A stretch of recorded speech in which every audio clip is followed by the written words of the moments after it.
Hello YouTube, welcome once again. ভিডিওর একেবারে শুরুতেই বলে রাখি, পদ্মা সেতু নিয়ে আমাদের আগের একটি ভিডিও রয়েছে যেটি প্রায় 5 মিলিয়নেরও বেশি ভিউ হয়েছে, যেখানে পদ্মা সেতু সম্পর্কে অজানা অসংখ্য তথ্য আপনাদের সাথে শেয়ার করা হয়েছে। প্রসঙ্গ যখন পদ্মা সেতু, তখন প্রশ্ন এবং প্রশ্নের উত্তর কোনোটাই এত সহজে শেষ হওয়ার নয়। পদ্মা সেতু নিয়ে আমাদের আগের ভিডিওটি যদি আপনি না দেখে থাকেন, তবে এই ভিডিওটি অসম্পূর্ণ তথ্য সম্বলিত মনে হতে পারে আপনার কাছে, তাই আমার রিকোয়েস্ট থাকবে আপনি আগে সেই ভিডিওটিও দেখে নিন। বাংলাদেশ ক্রিকেট ইতিহাসে রেকর্ডের রাজপুত্র যদি হয়ে থাকে সাকিব আল হাসান, তবে বিশ্বের মেগা ইঞ্জিনিয়ারিং ইতিহাসের অন্তত ডজন খানিক রেকর্ডের জন্মদাতা হচ্ছে আমাদের পদ্মা সেতু। এই সেতু একেবারে 3টি নতুন বিশ্ব রেকর্ড যেমন জন্ম দিয়েছে, তেমনি বিশ্বের বিভিন্ন প্রান্তে প্রকৌশল বিদ্যার পাঠ্যপুস্তকে যুক্ত হতে যাচ্ছে এই সেতুর ইতিহাস। পদ্মা সেতুর সব অবিশ্বাস্য চমক সম্বলিত তথ্য জানতে আমাদের ভিডিওটি একদম শেষ পর্যন্ত দেখুন। ততক্ষণ পর্যন্ত সাবস্ক্রাইব করে নিন আমাদের চ্যানেলটি অ্যান্ড বেল আইকন ক্লিক করে রাখুন, যেন কোনোভাবেই পরবর্তী আপডেটগুলো মিস না হয়ে যায়। এনজয় করুন পুরো ভিডিওটি। একটা সময় ছিল বাংলাদেশের কোনো প্রান্তের কোনো মানুষই স্বপ্নেও ভাবতে পারেনি পদ্মার মতো বিধ্বংসী নদীর উপর কোনো সেতু তৈরি করা সম্ভব, কিন্তু সেই সেতুই আজকে শতভাগ দৃশ্যমান। দিন যত এগিয়ে যাচ্ছে, পদ্মা সেতু ততই জন্ম দিচ্ছে নতুন নতুন রেকর্ডের। পদ্মা সেতুর সবচেয়ে বড় রেকর্ডটি হচ্ছে মাটির 120 থেকে 22 মিটার গভীরে গিয়ে পাইল স্থাপন। পৃথিবীর আর কোনো সেতুর পাইল মাটির এত গভীরে যায়নি। বরাবর 40 থেকে 41 তলা ভবনের সমান এক একটি পাইলের গভীরতা। আমাদের আগের ভিডিওতে আমরা আগেই বলেছি, প্রতিটি পিয়ারের নিচে 6টি করে পাইল ছিল, কিন্তু পরবর্তীতে মাটির গঠনগত জটিলতার কারণে পদ্মার একেবারে মাঝ বরাবর যে 22টি পিয়ার রয়েছে, তার প্রতিটিতে 6টি জায়গায় 7টি করে পাইল বসাতে হয়েছে। অদ্ভুত সব নরম কাদামাটি পদ্মার একেবারে গভীরে থাকায় পাইল স্থাপন নিয়ে রীতিমতো বিশাল জটিলতার সৃষ্টি হয়েছিল, যাতে পদ্মা সেতুর এই 22টি পিয়ারের নিচে পাইল স্থাপনের কাজ থেমে গিয়েছিল পুরোপুরি 1 বছর। আর অত্যন্ত জটিল এই সমস্যার সমাধান করতে কাজ করেছে আন্তর্জাতিক মানের 10টি প্রতিষ্ঠান, যাতে যুক্ত ছিলেন দেশি বিদেশি 50 থেকে 70 জন অত্যন্ত অভিজ্ঞতা সম্পন্ন প্রকৌশলী। যে টিমের পুরো নেতৃত্বটাই দিয়েছিলেন অধ্যাপক জামিলুর রাজা চৌধুরী। এই টিম শেষ পর্যন্ত সিদ্ধান্ত নেয় মাটির 120 মিটার গভীরেই পাইলগুলো যাবে এবং 90 মিটারের পরে গিয়ে বেশ কিছু অংশে খাঁজ কেটে মাটির চারপাশে পাথরের স্পেশাল ঢালাই ঢুকিয়ে দেওয়া হবে। পরবর্তীতে এই সমাধানের উপর ভিত্তি করেই বাকি 22টি পিয়ারের কাজ পুরোপুরিভাবেই সম্পন্ন করা হয়। পদ্মা সেতুর প্রতিটি পাইল যেমন 3 মিটার চওড়া ছিল, তেমনি প্রতিটি পাইলকে মাটির 120 মিটার গভীর পর্যন্ত পৌঁছাতে অত্যন্ত শক্তিশালী এই হ্যামারটিরও 1 মাসের বেশি সময় লেগে যেত। তাই পরবর্তীতে আরও 2টি হ্যামার নিয়ে আসা হয় সেতুর কাজের গতি বাড়ানোর জন্য। এবং পৃথিবীতে প্রথমবারের মতো একটি পিয়ারের নিচে 6 থেকে 7টি পাইল মাটির এত গভীরে সফলভাবে স্থাপন করার অবিশ্বাস্য সফলতা অর্জন করেছে পদ্মা সেতু। এই জন্য এটা নিশ্চিতভাবে বলা যায়, এই রেকর্ড এত সহজে কেউ ভাঙতে পারছে না, যতদিন না অ্যামাজনের উপর কোনো ব্রিজ তৈরি হচ্ছে। পদ্মা সেতুর দ্বিতীয় বিশ্ব রেকর্ডটি হচ্ছে পিয়ার এবং স্পেনের মাঝে যে বেয়ারিংটি থাকে সেটি। পৃথিবীতে এর আগে এমন বড় একটি বেয়ারিং ব্যবহার করা হয়েছে শুধুমাত্র আমেরিকার একটি ব্রিজে, আর সেটির ওজন ছিল মাত্র 8000 টন। কিন্তু পদ্মা সেতুতে যে বেয়ারিং ব্যবহার করা হয়েছে সেটি পৃথিবীতে ব্যবহৃত কোনো সেতুর উপর সবচেয়ে বড় বেয়ারিং। আমাদের পদ্মা সেতুতে ব্যবহৃত বেয়ারিংটির ওজন 10,500 টন। পদ্মা সেতুর তৃতীয় বিশ্ব রেকর্ডটি হচ্ছে নদী শাসন। পৃথিবীতে অনেক দেশ অনেকভাবেই নদী শাসনের জন্য চুক্তি করেছে, কিন্তু পদ্মার মতো এমন নদী শাসনের চুক্তি পৃথিবীতে আরেকটিও নেই। পদ্মা সেতু রক্ষার্থে আমাদের নদী শাসন করতে হচ্ছে প্রায় 9.3 কিলোমিটার এলাকা, যাতে খরচ হচ্ছে বরাবর 9,400 কোটি টাকা, যেখানে পদ্মার মূল সেতু তৈরি করতে খরচ হচ্ছে 12,133 কোটি টাকা। শুনতে কিছুটা অবিশ্বাস্য মনে হলেও এটাই সত্য। পদ্মা সেতুর চতুর্থ বিশ্ব রেকর্ডটি হচ্ছে ক্রেন। পদ্মা সেতুর পিয়ারগুলোর উপর স্প্যানগুলোকে স্থাপন করার জন্য যে ক্রেনটি ব্যবহার করা হয়েছে, সেই ক্রেনটি বাংলাদেশ চীন থেকে ভাড়ায় নিয়ে এসেছে।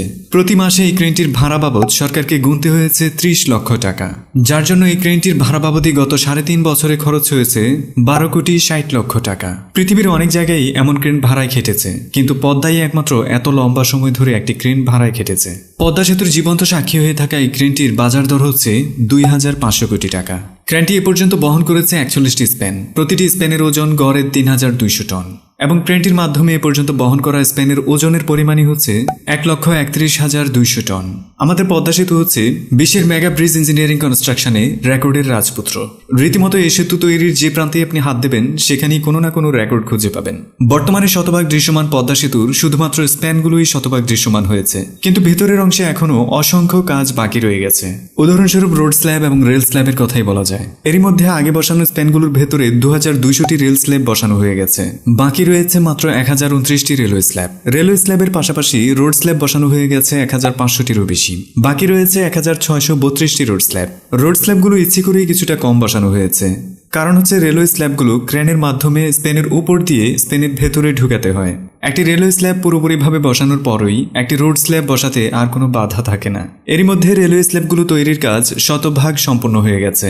বাকি রয়েছে শুধুমাত্র 100টি রোডওয়ে স্ল্যাব তৈরির কাজ। আশা করা হচ্ছে আগামী 1 মাসের মধ্যে সেটিও সম্পন্ন হয়ে যাবে। শুধুমাত্র স্ল্যাবগুলো তৈরি করার জন্যই মাওয়া এবং জাজিরা প্রান্তে স্থাপন করা হয়েছে 3টি বিশাল ইয়ার্ড, যার মধ্যে 2টি ইয়ার্ড রয়েছে মাওয়ায়, 1টি ইয়ার্ড রয়েছে জাজিরায়। প্রতিটি ইয়ার্ড গড়ে প্রায় 1 কিলোমিটার দীর্ঘ। পদ্মা সেতুর সাধারণ পানির লেভেল থেকে স্পেনের নিচের অংশের দূরত্ব হচ্ছে বরাবর 18 মিটার। পানি থেকে সেতুর দূরত্বের এই পরিমাণটা বরাবর একটি 6তলা ভবনের সমান। ফলে সেতুর নিচে দিয়ে যে কোনো ধরনের ভারী এবং বড় জলযান অনায়াসে যাতায়াত করতে পারবে। সেতুর উপরে চলমান গাড়িগুলোর মধ্যে যদি কোনো অনাকাঙ্ক্ষিত দুর্ঘটনা ঘটে, তাতে গাড়িগুলো কিংবা কোনো মানুষ যেন সেতুর নিচে পড়ে না যায়, সেজন্য বসানো হচ্ছে প্রায় 12,000 রেলিং। অত্যন্ত পরীক্ষিত এসব রেলিংগুলো বিশ্বের বিভিন্ন প্রান্তের বিপজ্জনক সেতুগুলোতে সফলভাবে ব্যবহারও করা হয়েছে। পদ্মা সেতুর জন্য এসব রেলিংগুলোর সবগুলোই তৈরি করা হচ্ছে বাংলাদেশের মাওয়া ইয়ার্ডে। এরই মধ্যে 4,000 রেলিং পুরোপুরিভাবেই প্রস্তুত হয়ে গেছে। পদ্মা সেতুতে 150 মিটার দীর্ঘ যে 41টি স্পেন ব্যবহার করা হয়েছে, তার সবগুলোই অ্যাসেম্বলি করা হয়েছে পদ্মার মাওয়া ইয়ার্ডে। প্রতিটি স্পেনে 160টি বিশাল আকারের স্টিলের টুকরো রয়েছে। অত্যন্ত ভারী এই স্টিলের টুকরোগুলো চীনে উৎপাদিত হতো এবং নদীপথে সেগুলো বাংলাদেশে চলে আসতো। এরপর মাওয়া ইয়ার্ডে ডিজাইন অনুযায়ী বিশাল স্পেনটি তৈরি করা হতো। আপনার মনে প্রশ্ন জাগতে পারে, স্পেনগুলো কেন পুরোপুরিভাবে বাংলাদেশে তৈরি করা সম্ভব হয়নি?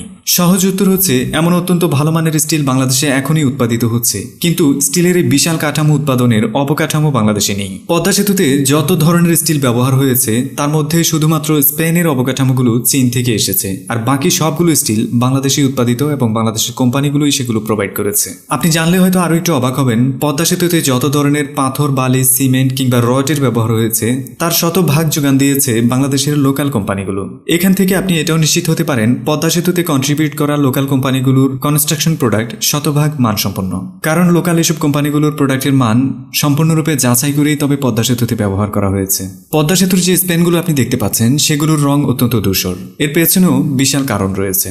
সাধারণত চীনের সেতুগুলোতে যেসব স্পেন ব্যবহার করা হয়, সেগুলো হয় সোনালী অথবা হলুদ রঙের, কিন্তু বাংলাদেশের আবহাওয়া আর চীনের আবহাওয়া পুরোপুরিভাবেই উল্টো। তাই আবহাওয়ার সাথে মানানসই করার জন্যই এর রং করে দেওয়া হয় পুরোপুরিভাবেই ধূসর। সাথে আরও একটি অন্যতম বড় কারণ রয়েছে, আর সেটি হচ্ছে লাইটিং। পদ্মা সেতুর উপরের অংশে অবশ্যই সোডিয়াম লাইট থাকবে, কিন্তু দুবাইয়ের বুর্জ খলিফায় যেমন স্পেশাল ডেতে বিভিন্ন ধরনের রঙিন আবহ তৈরি করা হয়, আগামী দিনের পদ্মা সেতুতে ঠিক একই ধরনের রঙিন আবহ তৈরি করার পরিকল্পনা রয়েছে।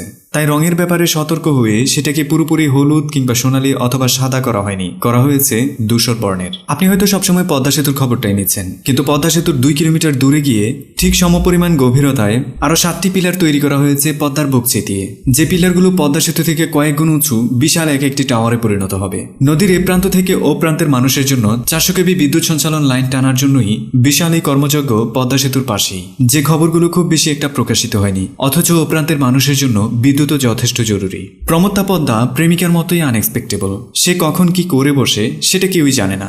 যেমন গত 100 বছরের ইতিহাসে এবছর পদ্মায় সবচেয়ে বেশি পানি ছিল এবং সবচেয়ে গতিময় পানিও ছিল এবছর। সব রেকর্ড ছাড়িয়ে যাওয়া পদ্মার এসব স্রোতের কারণে সর্বশেষ 4 মাস পদ্মার মাঝ নদীর অংশের কাজ পুরোপুরিভাবেই বন্ধ রাখতে হয়েছিল। পুরো পদ্মা সেতু প্রকল্পে কাজ করে যাচ্ছেন 20,000 শ্রমিক, যার মধ্যে 2,000 জন চাইনিজ, আর বাকি 18,000 মানুষের সবাই বাংলাদেশি। পদ্মা সেতুর 2 প্রান্তে রয়েছে 3টি সার্ভিস এরিয়া। প্রতিটি সার্ভিস এরিয়া রীতিমতো এক একটি আধুনিক শহর। পদ্মা সেতু প্রকল্পের কাজ যখন পুরোপুরিভাবে সম্পন্ন হয়ে যাবে, তখন সার্ভিস এরিয়াগুলোকে পর্যটন কেন্দ্র হিসেবে খুলে দেওয়া হবে। প্রশ্ন হচ্ছে, পৃথিবীর বুকে এত সব রেকর্ড করা পদ্মা সেতু সত্যিকার অর্থে কতটা শক্তিশালী? পদ্মা সেতুর নিচ থেকে যদি কখনো 65 মিটার কিংবা তার বেশি মাটিও সরে যায়, সাথে রিক্টার স্কেলে 7.5 থেকে 8 মাত্রার কোনো ভূমিকম্পও হয়, এবং একই সময়ে যদি 4,500 থেকে 5,000 মেট্রিক টনের বেশি ওজনের কোনো জাহাজ এসে পদ্মা সেতুর কোনো পিয়ারে সজোরে আঘাত করে, ঠিক তখনও সগৌরবে মাথা উঁচু করে দাঁড়িয়ে থাকার সামর্থ্য রাখে পদ্মা সেতু। এত সব আঘাতগুলোকে একসাথে হজম করার ক্ষমতা রয়েছে পদ্মা সেতুতে ব্যবহৃত বিশ্ব রেকর্ডকারী ফ্রিকশন পেন্ডুলাম বেয়ারিংগুলোর। পদ্মা সেতুর খরচ নিয়ে রীতিমতো মিলিয়ন লাইনের নিউজ ছাপা হয়েছে বিভিন্ন সব পত্রিকা এবং সামাজিক যোগাযোগ মাধ্যমে। তবে চলুন জেনে আসি পদ্মা সেতুর খরচ আসলে কোথায় বেড়েছিল। যদি বলি পদ্মা সেতুর খরচ 30,000 কোটি টাকা, তবে পুরোপুরিভাবে ভুল বলা হবে। যদি বলি পদ্মা সেতু প্রকল্পের খরচ 30,000 কোটি টাকা, তবে পুরোটাই সঠিক। শুধুমাত্র পদ্মার মূল সেতুটি ছাড়াও এখানে অসংখ্য কাজ রয়েছে, যার মধ্যে সবচেয়ে বড় কাজটি হচ্ছে হচ্ছে নদী শাসন। পদ্মা সেতু প্রকল্পের নদী শাসনের জন্যই বাংলাদেশ সরকারকে খরচ করতে হচ্ছে ৯,৪০০ কোটি টাকা। এরপরেই সবচেয়ে বড় খরচটি হচ্ছে ১২ কিলোমিটারের অ্যাপ্রোচ রোড এবং পুরনো ফেরিঘাট থেকে স্থানান্তর এবং ৪ লেনের সংযোগ সড়ক। প্রকল্পের এই অংশের মূল খরচ হচ্ছে ১,৯০৭ কোটি টাকা। পদ্মা সেতু প্রকল্প সম্পূর্ণভাবে শেষ করার জন্য বিশাল সংখ্যার স্থানীয় মানুষদেরকে পুনর্বাসন করতে হয়েছে বাংলাদেশ সরকারকে। পুনর্বাসন প্রকল্পে মোট খরচ হয়েছে ১,৫১৫ কোটি টাকা। পুনর্বাসন প্রকল্পের মধ্যেই ছিল বাজার, মসজিদ, কমিউনিটি সেন্টার, এমনকি তাদের নিত্য প্রয়োজনীয় সবকিছুর ব্যবস্থা, যেখানে রীতিমতো একটি নতুন শহর গড়ে তোলা হয়েছে। আপনি যে শহরে বসবাস করেন সেই শহর থেকেও যথেষ্ট আধুনিক একটি পুনর্বাসন কেন্দ্র। পদ্মা সেতুর পুরো প্রকল্পের জন্য সরকারকে অধিগ্রহণ করতে হয়েছে স্থানীয়দের ১,৫৩০ হেক্টর জমি। যেসব জমিগুলো সরকারকে বর্তমান বাজার মূল্য থেকে কয়েক গুণ বেশি দামে কিনতে হয়েছে, যার জন্য খরচ হয়েছে ১,২৯৯ কোটি টাকা। পদ্মা সেতুর পুরো প্রকল্পে নদীর দু অংশ মিলিয়ে প্রাকৃতিক পরিবেশকে ঠিক রাখার জন্য সরকারকে খরচ করতে হয়েছে ১২৯ কোটি টাকা। পদ্মা সেতুর বিভিন্ন বিষয়ে আন্তর্জাতিক কনসালটেন্টগুলোর সাথে সরকারের দর কষাকষি করতে হয়েছে, যার মধ্যে অন্যতম একটি হচ্ছে নদীর গভীরে পাইল স্থাপনের জটিলতা সমাধান। এমন সব জটিল কাজের জন্য সরকারকে কনসালটেন্টের পেছনে খরচ করতে হয়েছে ৬৭৮ কোটি টাকা। এছাড়া খাদ্য, পরিবহন, সুদ এবং বেতন সহ আনুষঙ্গিক সব ছোট ছোট খাতে সরকারকে খরচ করতে হয়েছে ১,৭৩১ কোটি টাকা। সর্বশেষ সার্ভিস এরিয়াগুলো নির্মাণে পদ্মা সেতু প্রকল্পের খরচ ছিল ২০৮ কোটি টাকা। বিশাল সংখ্যার এসব খরচের বাইরে পদ্মা সেতুর মূল খরচ হচ্ছে মাত্র ১২,১৩৩ কোটি টাকা। পদ্মার মূল সেতুর খরচ ১২,১৩৩ কোটি টাকা। এটা প্রথম দিন থেকে আজ পর্যন্ত ১ টাকাও বাড়েনি। পদ্মা সেতু প্রকল্পের খরচ কেন এত বেশি তার পুরো বিবরণ আমি দিয়ে দিয়েছি, বাকিটা আপনি হিসেব করে নিন। পদ্মা সেতু নিয়ে এর আগে আমরা যে ভিডিওটি করেছি সেটি যেমন জনপ্রিয় হয়েছে, তেমনি মানুষের অসংখ্য গালি এবং তালি দুটোই আমি পেয়েছি। গালি দেওয়া সেই মানুষগুলোর বড় একটি অংশ বলেছে আমি নাকি কোনো একটি নির্দিষ্ট দলের দালাল, এ সেতুর কাজ নাকি গত ১০ বছর ধরে চলছে, এখনো শেষ হচ্ছে না। বাস্তবতা হচ্ছে পদ্মা সেতুর কাজ শুরুই হয়েছে ২০১৫ সালে, আর ২০১৭ সাল থেকে শুরু হয়েছে মাঝ নদীর সবচেয়ে চ্যালেঞ্জিং জায়গাগুলোতে কাজ। এরপরে ১ বছর জটিলতার কারণে কাজও বন্ধ ছিল। তাহলে মানুষগুলো ১০ বছরের এই গণিত কিভাবে করলেন? পদ্মা সেতু কোনো দল কিংবা ব্যক্তির নয়, পদ্মা সেতু আমাদের সবার, ১৬ কোটি বাঙালির সবার পদ্মা সেতু। আমাদের পুরো ইতিহাস জুড়ে আমরা অসংখ্য নেতা পেয়েছি যারা আমাদের দেশকে এগিয়ে নিয়ে যেতে অনেক সাহসী সিদ্ধান্ত নিয়েছেন। পদ্মা সেতু নিজের টাকায় তৈরি করার সিদ্ধান্ত ছিল ঠিক তেমনই একটি সিদ্ধান্ত, যেদিন মাননীয় প্রধানমন্ত্রী বলেছিলেন, বিশ্বব্যাংকের কাছে আমরা কিন্তু ভিক্ষা নিচ্ছি না, আমরা ঋণ নিচ্ছি। পদ্মা সেতু আমরা করতে পারবো না, এটা হয় না, আমরা দরকারে নিজেদের অর্থায়ন করব। এই সেতু তৈরির পেছনে জড়িয়েছিল জাতি হিসেবে আমরা কতটুকু সামর্থ্যবান, শক্তিশালী এবং আমরা কতটুকু পারি সবকিছু প্রমাণ করে দেওয়ার একটা বিশাল জায়গা। আর সবচেয়ে বড় জায়গা ছিল বিশ্বব্যাংকে একটি জবাব দেওয়ার, এবং সেটা এখন দেওয়া হয়ে গেছে। স্বপ্নের পদ্মা সেতুর এমন বাস্তবতা দেখার পর যদি আপনি একটুও গর্বিত না হতে পারেন, তবে একজন বাংলাদেশী হিসেবে আপনার লজ্জিত হওয়া উচিত। আর আমি ভরাট কণ্ঠে বলতে চাই, পদ্মা সেতু নিয়ে আপনি গর্ব করতে পারেন। বাংলাদেশের মতো এমন দরিদ্র জায়গা থেকে বিশ্বব্যাংক এবং এডিবির মতো দাতাদেরকে চ্যালেঞ্জ ছুড়ে দেওয়ার মতো সাহস বিশ্বের খুব কম জাতিই দেখিয়েছে। সময় আপনার হাতের নাগালে, নিজের পরিচয়ের শুদ্ধি পরীক্ষায় নেমে পড়ুন। কোনো কিছু না জেনে অযথা বাজে কমেন্টস করে নিজের পরিচয়টাকে আর ছোট করার চেষ্টা করবেন না, নয়তো এই বাংলার মাটি নিয়ে যদি আপনি গর্ব করতে না পারেন, নিজের পরিচয়টা একদিন বদলে ফেলতে হবে। পদ্মা সেতু নিয়ে আপনার যত কথা আছে জানিয়ে দিন কমেন্টস বক্সে।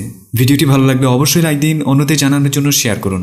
আপনার যত কথা আছে আমাদের কাছে পৌঁছানোর জন্য ফেসবুক, টুইটার, ইনস্টাগ্রাম কিংবা আমাদের ওয়েবসাইট অথবা ইমেল আইডি যে কোনো মাধ্যমে আপনি কানেক্টেড হয়ে যেতে পারেন। এনজয় করুন পুরো ভিডিওটি। ততক্ষণ পর্যন্ত টাটা, বাই বাই।